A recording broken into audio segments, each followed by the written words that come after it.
Hey everyone, welcome to Sunday night here as we have our prophecy update. I'm going to do something a little bit different because here in America we just celebrated yesterday 250 years of our nation, 250 years of freedom. But there's a lot that's going on. We are under attack, and all of this, friends, is connected to the Bible. I want to show you a couple of things, and then I'm gonna put connect some of the dots for you guys. So check this out. This is pretty unbelievable, but it's true. It really did happen. Massachusetts homeowners stunned after town warns July 4th flags threaten endangered birds. Excuse me. So it's an environmental thing, right? The birds are going to die or whatever because you have 4th of July flags. The flag of the United States of America. The town of Newbury denied it was in any way attempting to interfere with the property owner's rights.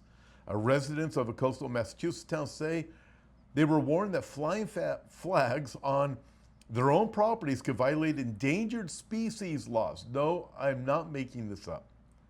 Sparking outrage in the community just days before the nation's 250th anniversary.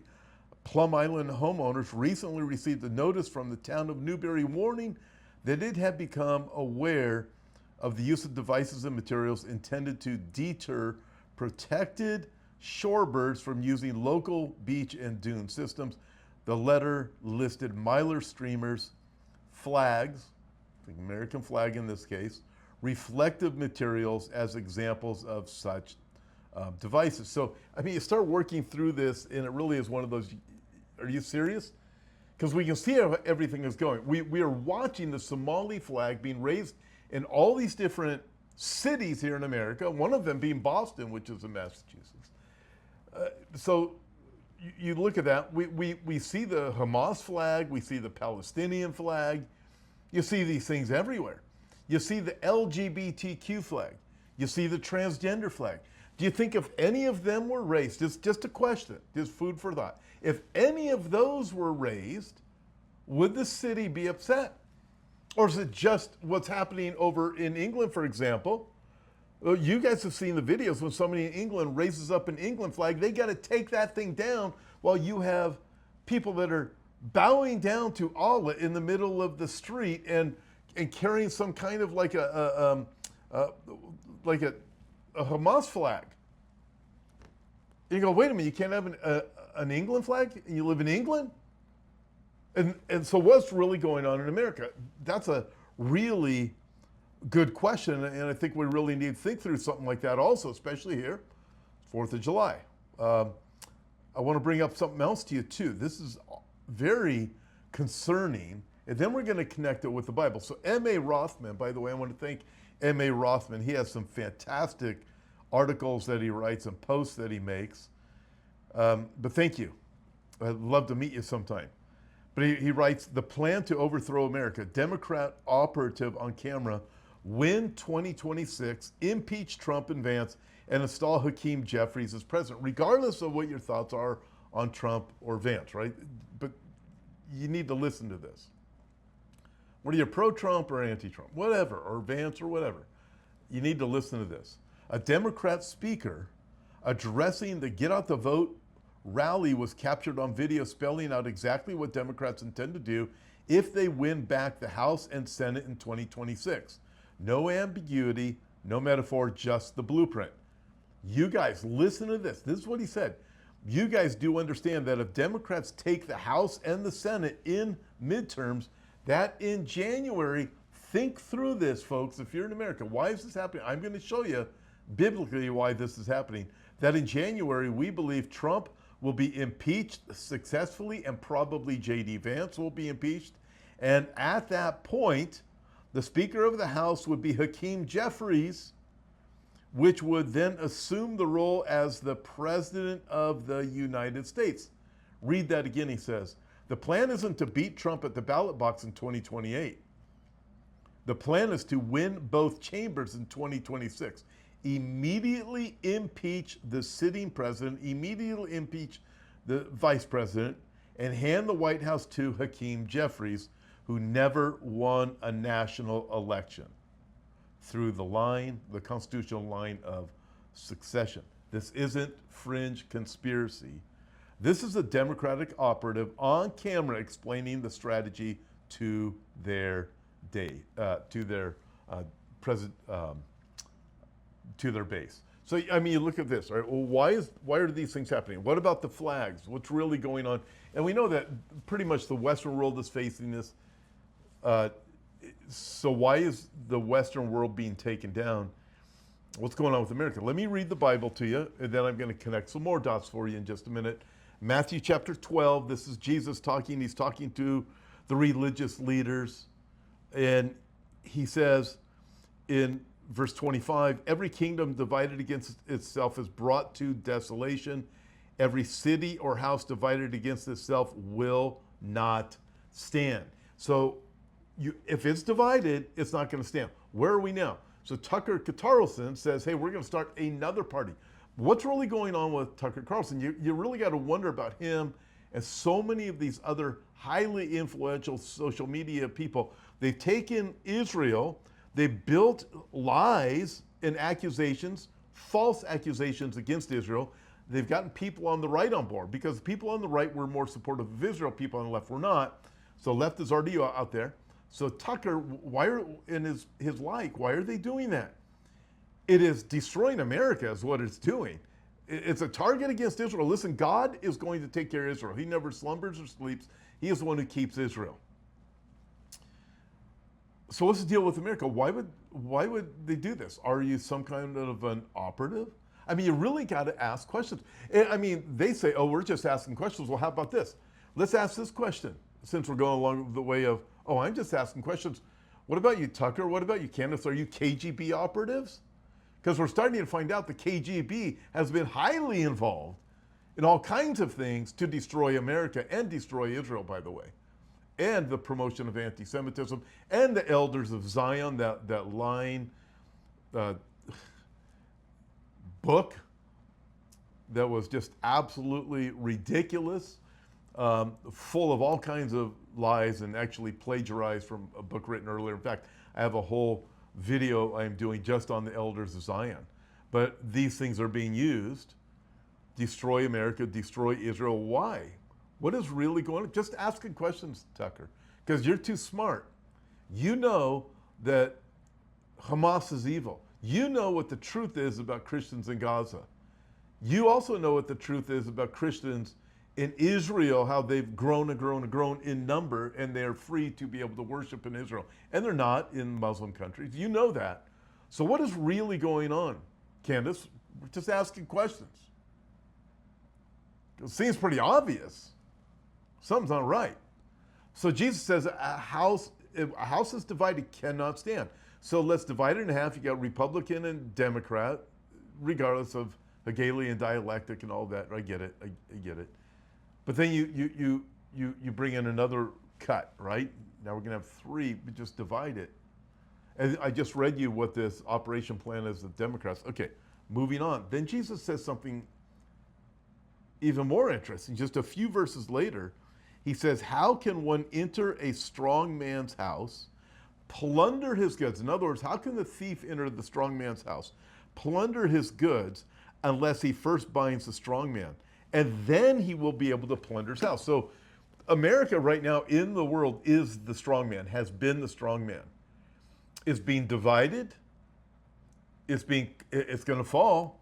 And now the strong man is being bound by these lies. So when we see that you can't have an American flag, and you're saying because birds aren't going to be able to eat, I mean, the absurdity, and people actually believe this stuff, but yeah, you can raise Somali flags, Palestinian flags, Hamas flags, ISIS flags, LGBTQ flags, transgender flags, but you can't raise an American flag. Or over in the UK, you guys are facing that. You guys have been facing it there longer than we have. So you look at it and you go, wait a minute, divided and bound. The Western world is being bound right now. Why? Because the enemy of your souls, the thief, who has come to kill and steal and destroy, knows that he can't bring about his plan unless first that takes place. So here we are, 250 years in America. officially.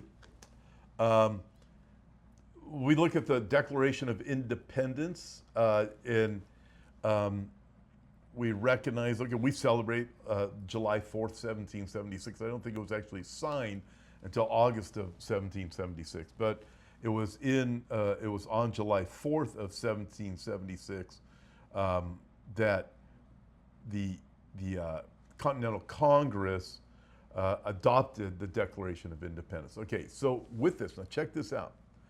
So people say, they're saying it all the time, we weren't founded upon Christian principles. We're hearing that here in America. You guys are hearing that wherever you are in the world about America. So we weren't founded on Christian principles. The majority of the signers of the Declaration were deists, even of the Constitution of the United States. Listen, at the Constitutional Convention, out of the 55 delegates, 50 of them were had their names on church rolls, regular church attenders in different denominations that would be labeled as Christian. 50 out of the 55. So there are only 5 that weren't. And yet what we hear is the majority of them are all deists. Well, that's not what history shows at all. So there were 5 that we would not say they were Christian. They wouldn't claim themselves to be Christian. I think Ben Franklin said he was, but he didn't. He wasn't. Thomas Jefferson didn't believe in the deity of Jesus. So Thomas Jefferson and Ben Franklin, we would say no. And but they were deists, right? But as we look through this, just keep this in mind. History teaches the same lesson repeatedly, that a nation, when it turns from God, the consequences eventually become unavoidable. What are consequences? Consequences are a sequence of events. You have a good sequence of events if you follow the Lord. For example, in Deuteronomy chapter 28, where Israel is told, hey, if you obey my word, I'll bless you, I'll do this, I'll do that, I'll bless your socks off, I'll bless your families, I'll bless your herds, right? A sequence of events that would be good. Those are good consequences because you did what was right. But if you disobey my word, God says, then cursed will be your fields, cursed will be your families. You'll become a byword everywhere that you go because I will send you. I'll scatter you to the nations, right? You will have a bad sequence of events. So, and it doesn't just apply to Israel, it applies to every single human being. There are consequences for turning against God. So when history has proven that when a nation turns from God, the consequences are bad and they eventually become unavoidable, and a nation cannot flourish while rejecting the God who blessed it. And we can see this within America. Now, this is interesting. I already mentioned 50 of the 55 delegates or framers of the Constitution were Christian. 5, we would say were not. And as mentioned, Thomas Jefferson and Ben Franklin say they were deists. But listen to these words by Ben Franklin, who was not a Christian. For anybody who thinks that this nation wasn't founded on Christian principles, and this explains why, in Matthew chapter 12, we read where the thief knows if he's going to plunder the house, he's got to bind the strong man. Why they are saying, oh, this isn't a Christian, this nation was never founded on Christian principles. Benjamin Franklin, not a Christian, wrote, I have lived, sir, this is during the whole Continental Convention, I have lived, sir, a long time, and the longer I live, the more convincing proofs I see of this truth, that God governs in the affairs of men, and if a sparrow cannot fall to the ground without his notice, is it probable that an empire can rise without his aid? We have been assured, sir, in the sacred writings that except the Lord builds a house, they labor in vain who build it. I firmly believe this. And I also believe that without his concurring aid, we shall succeed in this political building no better than the builders of Babel. Without the aid of the Lord God of heaven, no better than the builders of Babel. Remember what happened to that? God judged Babel. Whew, man. He continued and said, I therefore beg leave to move that henceforth prayers. This is Benjamin Franklin, who was not a believer in Jesus. prayers imploring the assistance of heaven. Lord, help us. And its blessings on our deliberations be held in this assembly every morning before we proceed to business. Benjamin Franklin recognized, folks, something that many leaders today have forgotten and don't want to say, don't want to admit. We have history that has been re-envisioned, revised history. The facts are removed. There's a reason why statues were torn down. Remember all the Antifa stuff and BLM stuff going on? The statues being torn down started before that. Why? Why can't you have a flag? It's tearing down the foundations. It's binding the strong man. Listen, America's founders understood that national success depends upon God's blessing. And that conviction was not limited to one influential founder. It was woven throughout the thinking of those who shaped the nation. And Ben Franklin was not even somebody that we would say was a Christian. Wow. He called for prayer. Ben Franklin quoted Jesus and acknowledged the necessity of God's blessing to make the United States a great nation. And he quoted Psalm 127, verse 1. Unless the Lord builds the house, they labor in vain who build it.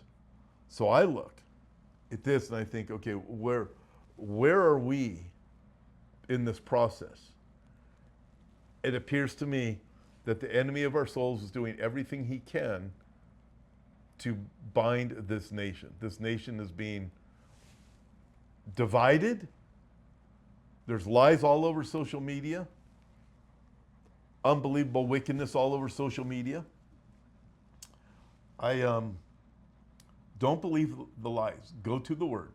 Hey, listen, I have videos that I'm going to be putting out in public. I've taught many of them at different conferences, but I think I need to get them out there to the public. On the Elders of Zion, the Rothschilds inventing Israel, all of these different dynamics. Did God really choose Israel? God's done with Israel. All these different things, because they do matter. And they all tie into where we are in America, because they all tie into the Lord God of heaven. And does God keep his promises? Is God someone that you can trust his word? Why is America being bound? Because Satan cannot get to his plan. He can't get there. As long as America is the strong man of the world, bringing forth biblical truth and righteousness. So the Bible is being shot at. The foundations are being destroyed by the devil. But do not forget this word. The gates of hell will not prevail against the church. There's a reason why people are telling you in churches, don't believe the Old Testament, don't believe the prophecies of the New Testament, don't believe that there's going to be a rapture. And the enemy of our souls is using fake history, rewritten history, to attack the very truth of God's word. America is being bound. The West is being bound. The enemy has a plan, but we pray for not just the peace of Jerusalem. You got to pray for America. I'm going to ask you guys, even in other nations, pray for America, because if America can be strong, the West can be strong. But right now, we look at everything that's going on. We say, oh, Lord Jesus, come quickly, help us. By the way, I will be in Boise, Idaho, coming up July 19th, Sunday only. It's just Sunday. It's the only time I'm going to be there. Not going to be there Friday or Saturday, but Sunday morning only, July 19th. Would love to see you guys there, for you who are in the Boise area. In the meantime, we do remember that God is on the throne. We thank the Lord for this nation, the United States of America. We remember all those people out there that were coming from all over the rest of the world saying, wow, they even like Taco Bell. And not just Buc-ee's, not just these other places. Even Taco Bell. Wow, that's amazing. God has blessed this nation. And we still have the freedom to be able to worship the Lord Jesus Christ. That's how this nation began. Friends, let's push back against the lies. The lies are astounding. The lies are evil. The lies are coming from every different direction. We've got to stand strong right now against the lies that are here. God bless you guys. Let's roll right now with the book of Judges because we can learn lessons from the book of Judges that apply to right now. So let's roll with the book of Judges. All right, everybody, let's roll. We are continuing with the life of Samson in our series on Samson. Okay, listen to this.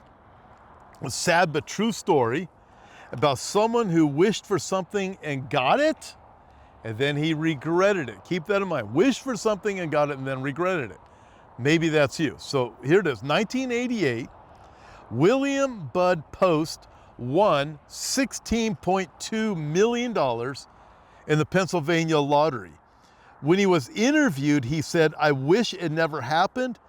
It was totally a nightmare." A former girlfriend successfully sued him for a share of his winnings, but that was not the only lawsuit. One of his brothers was arrested for hiring a hitman to kill him in hopes of inheriting his fortune. Other siblings pestered him until he agreed to invest in a car business and restaurant in Sarasota, Florida. Both of these business ventures brought no return for his money, and to make matters worse, it further strained his relationship with his family.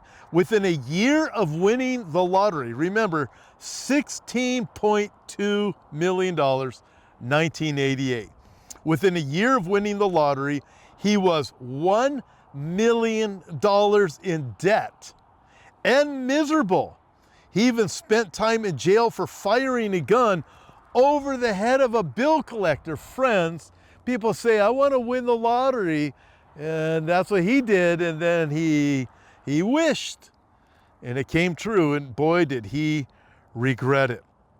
He admitted he was both careless and foolish trying to please his family. He eventually declared bankruptcy, and he eventually came to a point also of living a quiet life on, get this, $450 a month in food stamps.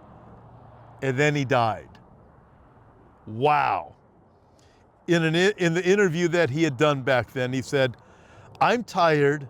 I'm over 65 years old, and I just had a serious operation for heart aneurysm. Lotteries don't mean anything to me. I bet you wish for something, you get it, and boy, does it go bad." Okay, I'm gonna tell you something. Samson wished for something, and it's gonna go bad. Remember where we were last time? Samson sees the girl. He says, "Mom, Dad, get her for me." Woo, she was everything to him. Even before he even met her, she looked hot. That's all he cared about. Mom and Dad said, "Sammy Poo, Sammy, Samson, what do you, she's not even Jewish. She's a Philistine. You can't be marrying a girl that's not Jewish, Samson. I don't care. I like her and I want her. Get her for me." Samson is going to regret this.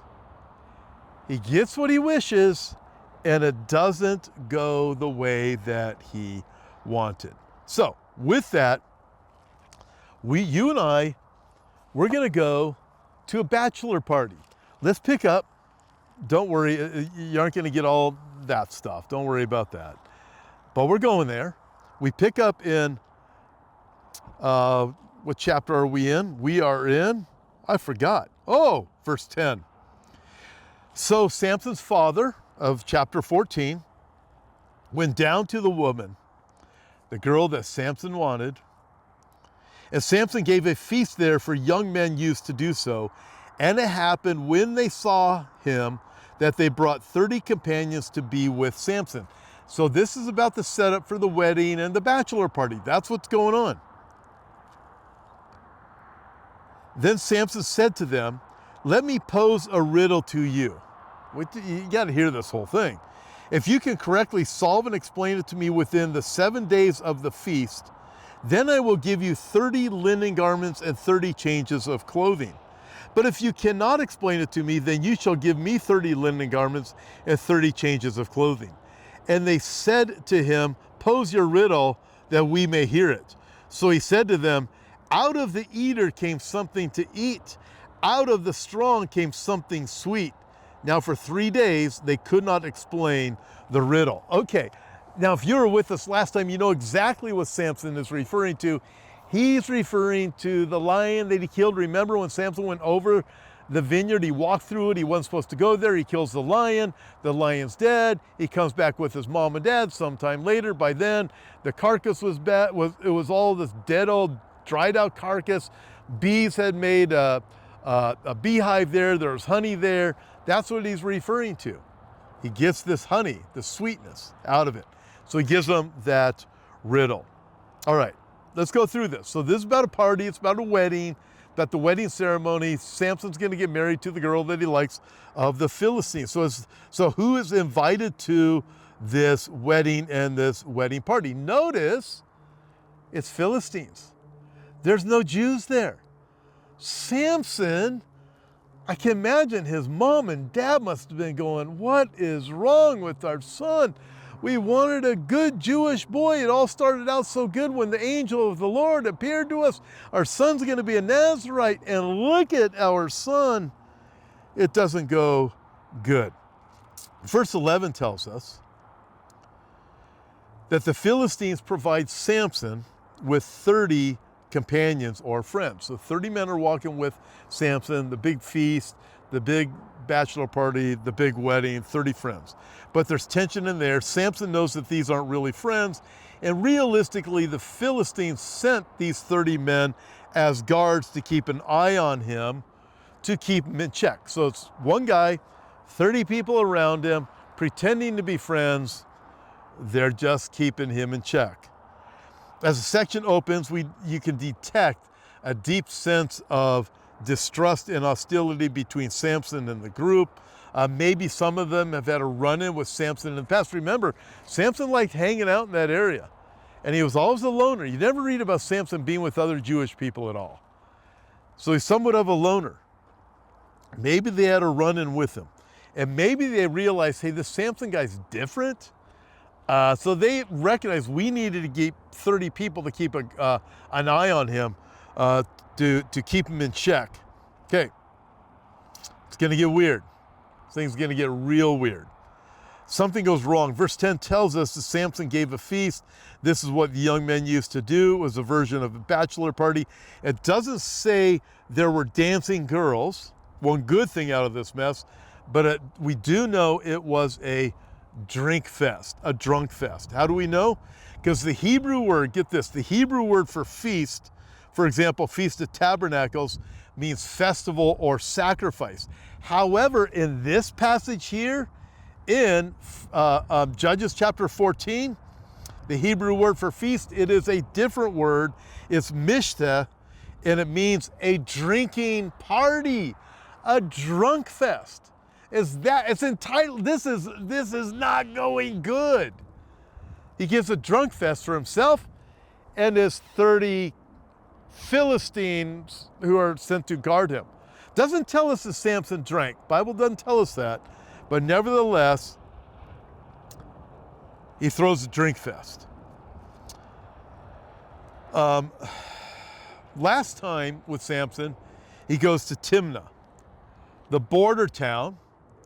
He falls in lust with the Philistine woman. Then he walked into the vineyard, kills the lion. Now he's throwing a drunk fest. Why is he throwing this drunk fest? Why does he put himself in these situations? I'm thinking he was really arrogant and puffed up and full of himself and said, I can whoop anybody. 30 Philistines are no match for me. These guys are nothing. But here's the deal. He puts himself in this situation, and he's got to get 30 pieces of clothing. He makes this deal. You guys give me 30 pieces of clothing if you can solve this riddle. If you can't solve this riddle, if you can solve it, I give you 30 pieces of clothing. That's basically what he says. So what's with the deal with this 30 pieces of clothing that he demands from them? Or he says the clothing in this text would be referring to a wedding outfit. We might think of it in our day as something like a tuxedo, in their day something more like a toga. What's he going to do with all of these togas, these 30 pieces of clothing? if he gets them all for himself, right? You guys gonna owe them to me? I don't know.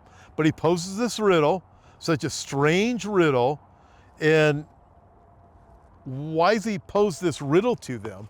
Again, let me read it to you. Says, what is sweeter than honey and what is stronger than a lion? Out of the eater came something, verse 14, I got ahead of myself. Verse 14 is the riddle. What I just read is the answer. But verse 14, he said to them, out of the eater came something to eat, out of the strong came something sweet. For 3 days, they couldn't figure out what the riddle was. Samson, you can tell he's pushing their buttons. There's no love lost between them. They don't like each other, but he seems to want a fight. Moving on, verse 15, comes the threat and come the tears. Look at this. You ready? Look at this. Verse 15.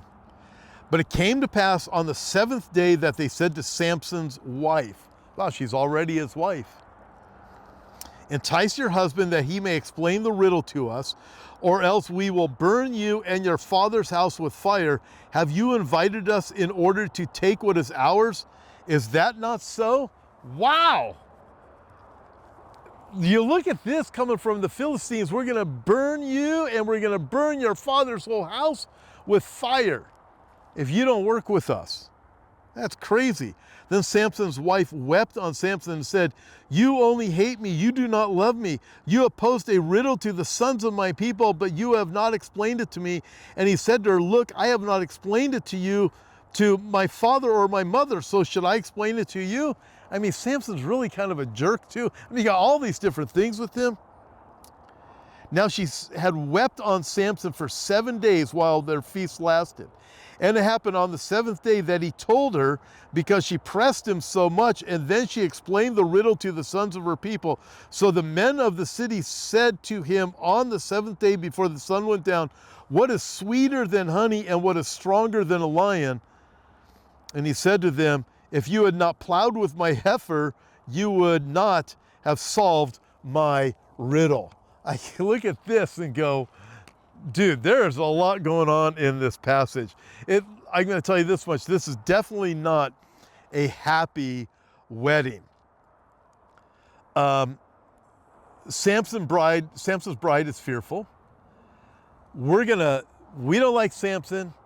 You bring him into our community. You've married this dude. And now we get this riddle and this threat, and he wants to take 30 pieces of our clothing. The guests are angry.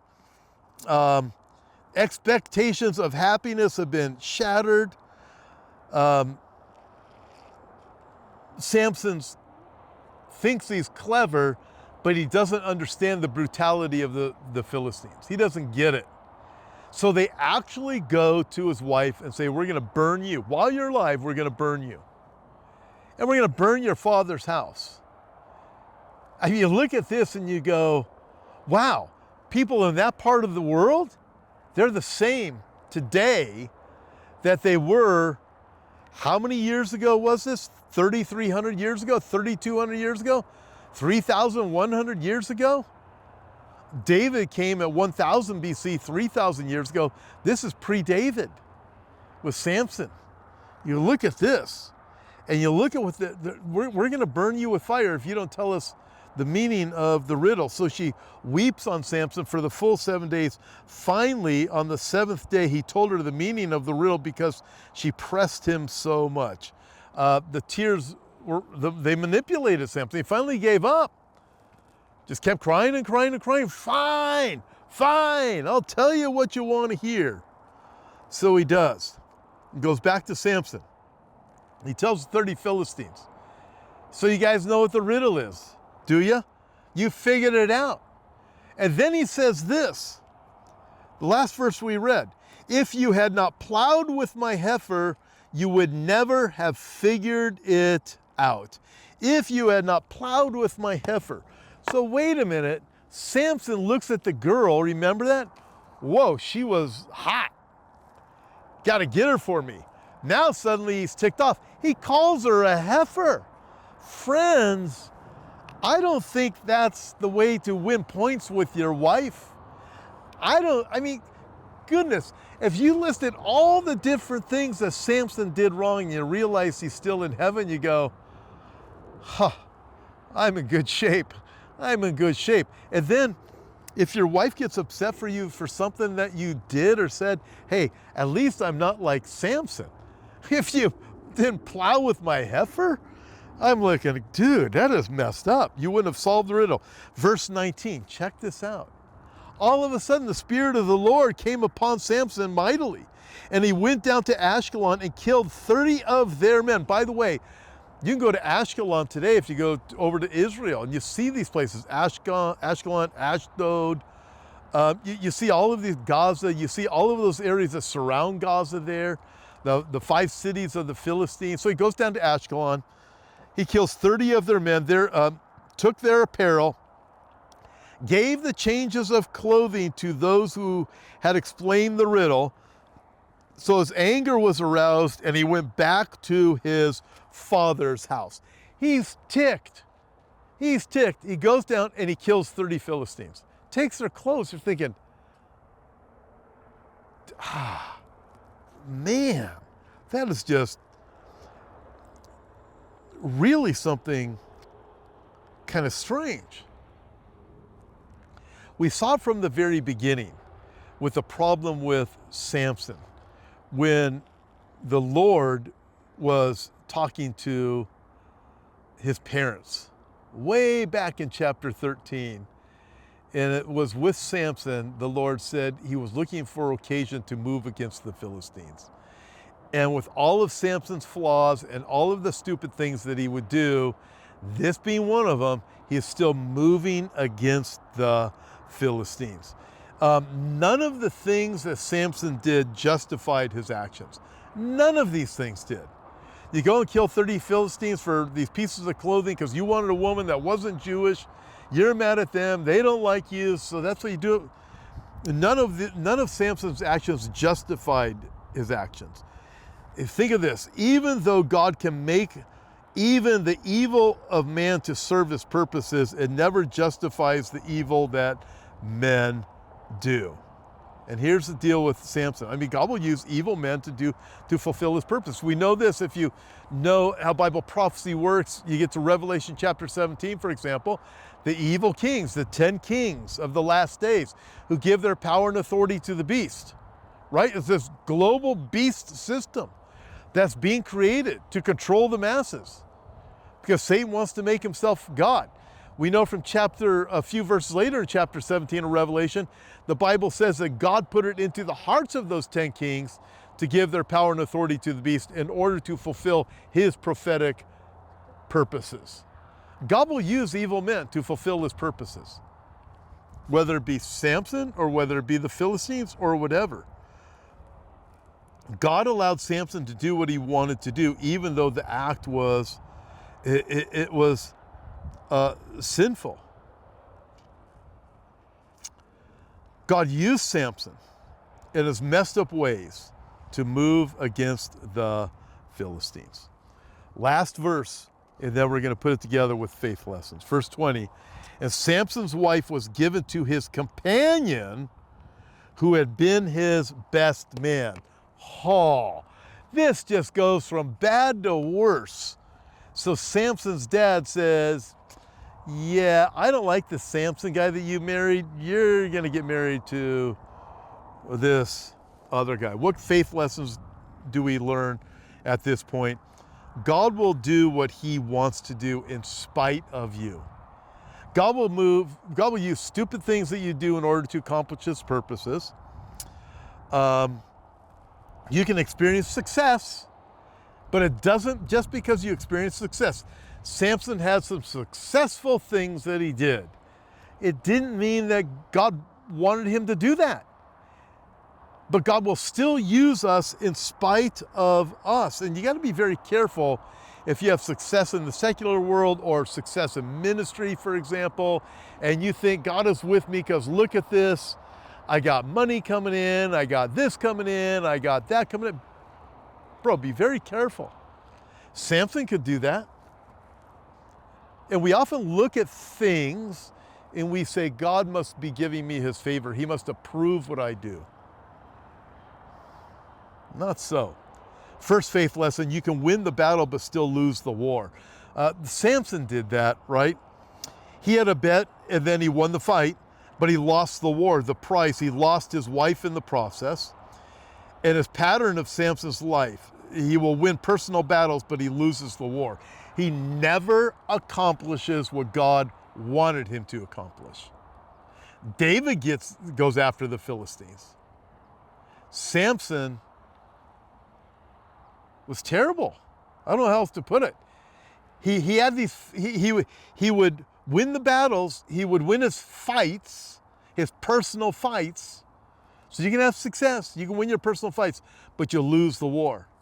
You lose, you're not successful at what God has actually called you to do because everything became personal. Samson never achieves the victory of the enemy or leads Israel to the victory the way any of the other judges did. In fact, all of his battles were personal. They were about him and what he saw as important. Next faith lesson. The longer you swim in the dangerous waters, the more threatening the situation becomes. Remember, this is the way Samson was. He's always swimming in the dangerous waters, going into places that he shouldn't be. So you look at this with him. Years ago, back in the 1980s, I was living in Newport Beach. And while there, one of my friends came to see me one day. While there, we're sitting there just hanging out, and I lived right there. And another friend of mine had taken me in. This was when I first got saved, Newport Beach, California. He brought me in for no rent or anything, gave me a job. But one of my other friends came to visit me, and we lived by, I lived in a house that was by a jetty. And I thought I was in pretty good shape. And I said, hey, his name was Tom also. And I said, hey, Tom, let's go swim around the jetty. To swim around the jetty, you got to go out a ways. You got to get, the waves come in, and the further you go out, the waves are really big out there. So you start off by the shore, you go out, a little bit of water, you're okay. But to get around the jetty, you got to swim way past it, because the waves, if you're not careful, the waves as they come in, they will absolutely crush you up against the jetty, and good chance they will kill you. So you got to swim out far enough past the jetty so the water, the waves don't push you up against it. So we're swimming. I got way out there in the water, and all of a sudden, my muscles gave up, everything quit, and I could no longer swim. And I'm sitting there, I'm going down. I could see a lifeguard way off in the distance. I could tell they were looking my direction. And I'm thinking, I'm about ready to go under. I'm about ready to die. Literally, my body went under, and then I came back up, and I was able to, I couldn't even talk, motion to my friend Tom to come back. He is only about 10 feet or 15 feet from me. He came back, and I had to put my hand on his shoulder and just not move. Just not move, get out of the way of the waves that were gonna crush and not sink until several minutes had gone by before I could catch my breath and then finish the swim around and go on in. Listen, the longer you swim in the dangerous waters, the more threatening the situation becomes. Samson did that. Temptations invite us to go further. But as we think of it, the further we go, the more we will be fighting for our life or fighting for our marriage or fighting for whatever it is. Samson kept messing. It was personal. He went places he shouldn't have gone. God saved him, God delivered him, God helped him because he is going to use Samson to begin to go against the Philistines. He'd have to use David to finish that. But you look, you go, oh man, Samson. So God gave him some victories. I bet Samson even thought, God is with me. I'm a Nazirite. God's with me because when I broke all the Nazirite rules, he's still with me. God saved him because God had a greater plan for him. but all of his battles were personal. Next faith lesson, just this one and one more. Don't mistake God's gift for you, the gift he's given you, as God's blessing your sin. God's gifted me in this area, and it's okay if I sin. You gotta be careful on that one. Here's the simple truth. God did use Samson mightily, but God used Samson despite of his sin, not because of his sin. And it's fair to suppose that God may have used Samson in a far greater way if he made himself a clean vessel.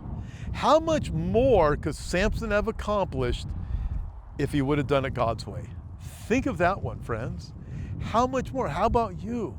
How about me? Could God do if we just present ourselves as that vessel that's set apart for him? 2 Timothy chapter 2, beginning in verse 20, sets out that principle, where Paul writes, in a great house there are not only vessels of gold and silver, but also of wood and clay, some vessels for honor and some for dishonor. In a great house. Therefore, if anyone cleanses himself from the latter, he will be a vessel for honor, sanctified and useful for the master, prepared for every good work. If Samson, he seemed to be a vessel that should have been for honor, but he was used for so much dishonor, what could he have accomplished? Hence, I have no doubt we're going to get to heaven. Samson's going to say, we're going to hear it. I wish I could have done it. I wish I could have had a redo. I wish I had done it differently. Friends, are you that person? I wish I had done it differently. What I do with my money, what I do with my time, what I do with my commitments, what I do with my eyes, what I do with my heart, what I do with my life, what about my family, what about my friends? I wish I had done it different. Friends, store your treasure in heaven. If you are a believer in Christ, we are citizens of heaven. We're going home. We are passing through this world. I encourage you, store your treasure in heaven. And by the way, if you'd like to, one way you can do it is by supporting Hope for Our Times, supporting us here. HopeForOurTimes.com, you can go there and you can financially support us as we continue the work. And it just helps us to get the truth out there if you'd like to do that. Check it out. Last faith lesson, be careful what you ask for. Why? Because you may get it and you have no idea on how it is going to affect your life. Like the story we opened up with, the man who won the lottery, and he realized how much destruction what he got came upon him. Samson wanted the girl, a girl he shouldn't have had, some breaking God's rule, God's law from Deuteronomy. He wouldn't listen to his mom, wouldn't listen to his dad, wouldn't listen to God, was going to do it his own way, and he just spirals downhill. David Guzik said, no matter how much good God can bring out of even the bad things we do, he can always bring far more good out of our obedience, and we ourselves experience much less pain. I'm going to read that again because it's a great way to conclude our time. No matter how much good God can bring out of even the bad things we do, like Samson, God can always bring far more good out of our obedience, and we ourselves will experience far less pain. Wow. Samson, we're just getting started with him, but you can see him. And the neat thing is, you see his errors and you can relate to it, and it's a challenge. Do I want to be obedient to the Lord? Do I want to be a clean vessel? How much more will God use us if we are set apart for him, for his glory, for his kingdom purposes? God bless you guys, but allow God to search your heart and see. As the psalmist said in Psalm 139, and see if there's any wicked way in me, Lord, and lead me in the way everlasting.